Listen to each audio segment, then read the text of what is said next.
Ավելի լավ կլիներ դատապարտել Ադրբեջանի կողմից հայկական տան վրա կրակոցները, ինչը չի իրականացնում եւ այդ վարքագիծը հետեւաբար հնարավորություն է տալիս նոր նման սադրանքներ իրականացնելու։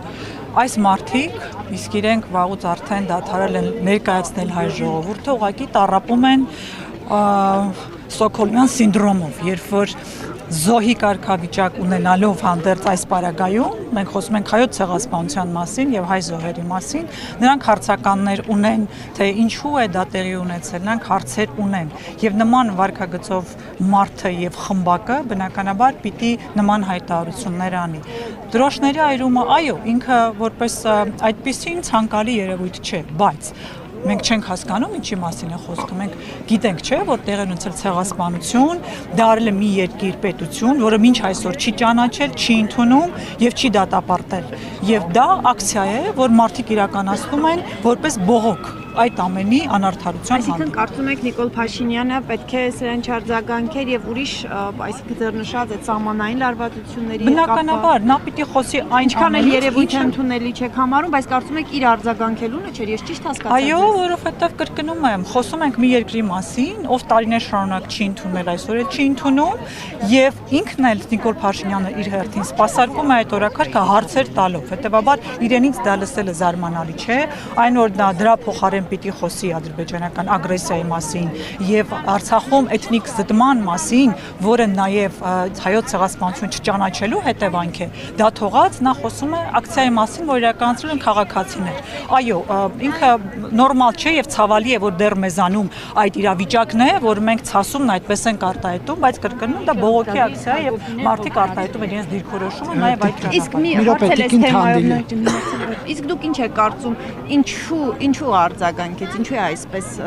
զայրացրեց եւ որոշեց արձագանքել այդ թեմային։ Ասում եմ, նրանց համար սա արդեն Ստոկհոլմյան սինդրոմի է վերածվել։ Նրանք փոխարեն արդեն սկսել են հավանել իրենց նկատմամբ ագրեսիա կիրառողին, Թուրքիային եւ Ադրբեջանին։ Գիտեք, մեկ բան է ունենալ բարիդրացիական հարաբերություններ, բանակցել, քննարկումներ ունենալ, մեկ այլ բան է նվաստանալ եւ փորձել ցույց տալ, որ բաներ, որոնք տեղի ունեցել, տեղի չեն ունեցել, զուտ նրա համար, որ բարեհաճ լինես այդ ագրեսորի հանդեպ։ Դա նորմալ վարքագիծ չէ, անարժանապատիվ է ու հենց այդ պատճառով է ձախողվում նաև խաղաղության օրակարգը։ Այսինքն սա նաև հաջողանալու միտում ուներ։ Այո, եւ նրանք դա անում են պարբերաբար, նրանք տարբեր տեքստեր հենց միտված են դրան։ Տիկին Թանդիլյան Փաշինյանը ասաց, որ սահմանազատված եւ սահմանագծված Հայաստանի Հանրապետության տարածքներով մենք պիտի վերապրենք հայոց մեծ եղերնը, սա է մեր ընտրած ճանապարհը։ Նախ Փաշինյանը չէ, որ պիտի ուղենիշ դնի հայ ժողովրդի համար, կրկնում եմ, նա վաղուց արդեն չի արտահայտում հայ ժողովրդի հավաքական ինքնությունը։ Նա վաղուց արդեն կապ չունի հայ ժողովրդի հետ։ Ինչ վերաբերում է սահմանազատման սահմանագծման գործընթացին, որտեղ է այդ գործընթացը, երբ ավարտվեց, երբ որ իրենք տվեցին 4 հայկական գյուղերը ու այդտեղ ավարտվեց։ Ինչու Տավուշում, որովհետև ամենաբարենպաստ դիրքերը ունեինք Տավուշում։ Այդ որ հիմարը չի հասկանում այդքան բան։ Հետևաբար գործընթացը նորից եմ կրկնում, պիտի գնա, բայց պիտի լինի այնպես, որ դա շարունակվի, օրինակ։ Շարունակվում է արդյոք ջերմուկից դուրս են եկել ադրբեջանական զորքերը Հայաստանի սուվերեն տարածքից այդ սահմանազատման արդյունքում դուրս են եկել։ Բայց հպարտության պատ են դրել։ Ճաքած իրենց հպարտության ամենաապահով տեղը Հայաստանում։ Ճաքած պատի մոտ իրենց ամենաապահով տեղն է լինելու այսօր։ Տիկին Թանդիլյան Նիկոլ Փաշինյանի այսօրվա ուղերձում մեկ անգամ կիրառված էր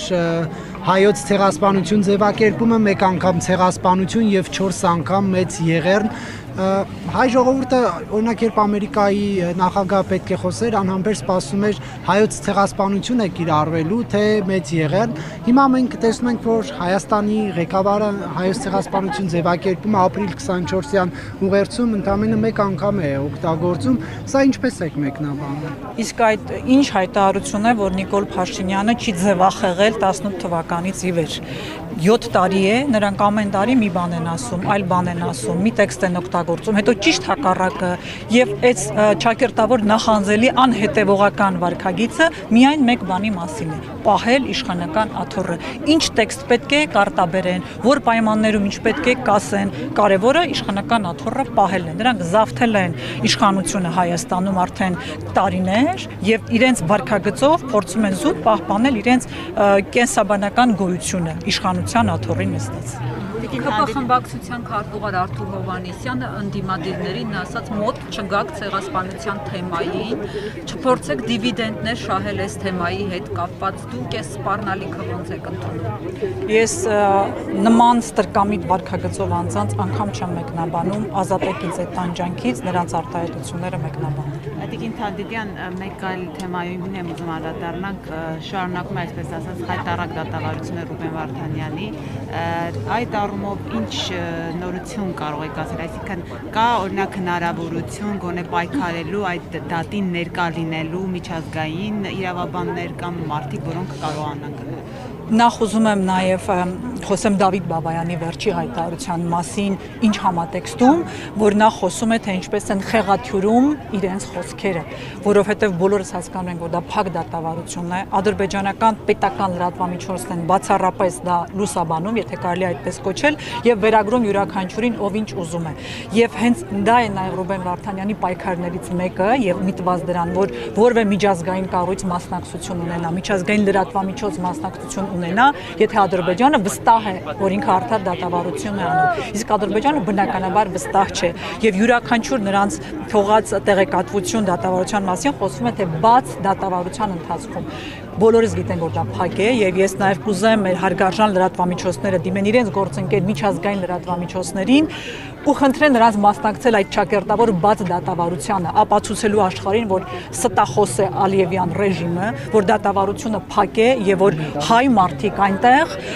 դատապարտվում են հայ ժողովրդի ինքնորոշման իրավունքի համար պայքարած լինելու պատճառով։ Ինչ վերաբերում է Ռուբեն Վարդանյանի դատավարությանը եւ այնտեղի տրված ցուցմունքներին, դուք լսում եք անհեթեթություն։ Ականները պայթել են Ռուբեն Վարդանին տեղադրած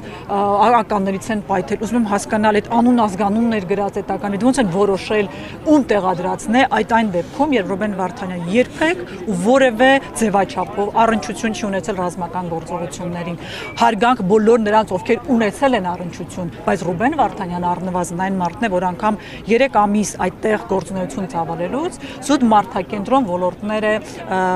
վերահսկել սոցիալական, առողջապահական, կրթական եւ այլն, այսինքն որևէ աղերս նա ուղղակի չէր կարող ունենալ։ Սա է դատավարական ֆարսը, որ աշխարհը պիտի տեսնի, իսկ մենք մի պահանջ պիտի ունենանք աշխարհից ու Ադրբեջանից ու բոլորից հայ գերիներին վերադարձնել, ազատ արձակել ու վերադարձնել Հայաստան։ Իշխանության գործողությունները այս հարցի հետ կապված ինչպես է գնահատում, իրենք ասում են մենք լուր ենք գործում եւ սա այն թեման չէ, որ պետք է անընդհատ շարունակման առարկա դարձնել։ Դուք երևի ուզում եք ասել անգործությունը։ Լուր գործել, այս պարագայում լուր չեն գործում, վստահ կարող եմ ասել, որ սա անգործություն է, այդ մասին տարբեր ինստանցիաներ են խոսել, այդ թվում նաև փաստաբանական խումբը, մեր գերիների պաշտպանների խումբը, միջազգային հանրությունը, անգամ Շվեյցարիան հայտարարել, որ եթե մեզ դիմեն միջնորդության, մենք դա կիրականացնենք, հասկանալով հանդերձ, որ մենք դիվանագիտական հարաբերություններ չունենք Ադրբեջանի հետ, հետեւաբար այո, չեզոք երկրին դիմել հյուպատոսական ծառայություն մատուցելու համար այդ երկրում կարելի էր ու պետք էր, որտեղ է հատուկ բանագնացը գերիների բանակցության հարցով։ Չենք տեսնում խաղաղության օրակարգի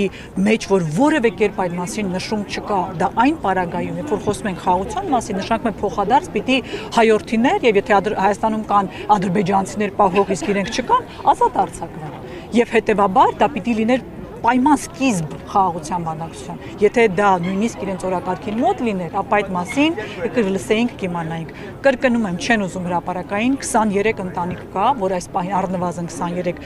որդիներ ունեն այնտեղ գերերաս, թող իրենց հետ խոսեն։ Այդ ընտանիքներին կետ առ կետ ներկայացնել ամեն օր ինչ են անում։ Մի անգամ հանդիպել են որևէ մեկի հետ։ Ինչ աշխատում լուր, կարող է այդ ընտանիքները շահագրգիռ չեն, որ իրենց որդիները վերադառնան, կպահպանեն կոնֆիդենցիալությունն ու լռությունը։ Բայց իրենք ոչ միայն ոչինչ չեն անում, իրենք կրկնում եմ շահառուն են այս վիճակին, նրանք վախ ունեն, որ հայրենիք սիրող, հայկականություն սիրող մարդիկ հանկարծ վերադառնան Հայաստան։ Ռուբեն Վարդանյանն ասում էր, որ այս ամեն ինչը հենց Հայաստանի դեմ է արվում եւ պետք է դա հասկանալ, որ հարցը ոչ թե միայն ես եմ, այլ Հայաստանի հարցն է այստեղ։ Այս գիտակցումը գոնե իշխանության մեջ չի դրդում ավելի։ Գիտեք, միայն ուղեղով տկարամիտ ու կույրերը չեն տեսնում, որ սա Հայաստանի Հանրապետության դեմ դատավարություն է։ Սա ընդհանրապես այդ մարդկանց մասին չէ։ Հայաստանի Հանրապետության դեմ գործեր են կարվում եւ ապացուցվում, որ Հայաստանի Հանրապետությունը եղել է հակամարտության կողմ, օկուպացրել է ճակերտավոր Ադրբեջանի տարածքները եւ ագրեսոր երկիր։ Դրա հետևանքը գիտեք որն է։ Կապիտուլյացիան վերջնական մեզ զրկելու ինքնապաշտպանական մեր իրավունքից ու նմանատիպ այլ դրույթներ կիրառվում են ագրեսոր երկրների հանդեպ։ Ադրբեջանը հիմա քայլ առ քայլ հասնում է այդ նպատակին։ Այդ ինչ են դրել իրենց մտքում, որ չեն իրականացրել։ Եթե մենք դա դեռ չենք տեսնում, այդ դրա մասին է խոսում Ռուբեն Վարդանյանը։ Նա արժանապատվորեն կրում է այդ տանջանքը, ինչ մեզ բոլորի սպառնում է։ Բայց եթե մենք դա չենք տեսնում, որ սա մի հոգու մասին չէ, 23 հոգու մասին չէ ընդհանրապես, այն Արցախում ապրող 120-150 հազար արցախցիների մասին չէ, ովքեր էթնիկ զտման են ենթարկվել եկել Հայաստան։ Ոչ, սա հայ ժողովրդի,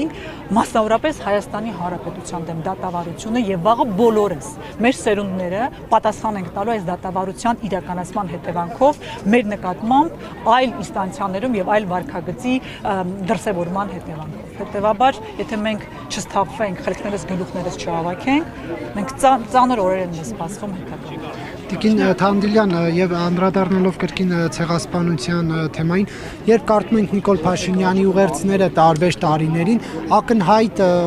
տարբերություն ենք տեսնում շեշտադրումների, օրինակ երբ որ 20 թվականին ուղիղ ասում էր, որ Թուրքիան չի զղջում, ներողություն չի խնդրում, հիմա մենք լրիվ այլ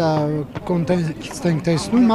չկա ընդհանրապես պահանջ Թուրքիային, սա ձեզ ինչով է պայմանավորված։ Անգամ դատարանից հետո 21 թվականին, երբ որ ՔՊ խմբակը մասնակցում էր ընտրությունների, իրենց ծրագրում դեռևս խոսվում էր Արցախի ինքնորոշման իրավունքի մասին եւ Արցախի պաշտպանության, տարածքների ազատագրման։ Ոչինչ չէր փոխվել դրանից հետո։ Պատերազմից հետո ենք խոսում, չեմ ասում դրանից առաջ արած հայտարարությունների մասին։ Նրանք օր առ օր նահանջում են, նվաստանում են, հետ են քաշում հայկական պահանջատիրությունը, դրանով հնարավորություն տալով ագրեսիայի շարունակությանը։ Սա դրա մասին է եւ նորից եմ ուզում ասել, նա ամեն բառ, ինչ բառի կարիք կա, պատրաստ է օգտագործել։ Դրա համար ընդհանրապես բառերը նշանակություն չունեն։ Խոսքը, խոստումը նշանակություն չունի։ Դա անհնարին է նրան այլևս հետևել եւ ամոթ չզգալ, որ այդ անձը աշխարհում ներկայացնում է Հայաստանի Հանրապետությունը։ Եթե դեռ չենք ամաչում այդ փաստից, ուրեմն մենք լրիվ կորցրել ենք մեր ինքնասիրությունն արժանապատվության զգացումը։ Շնորհակալ։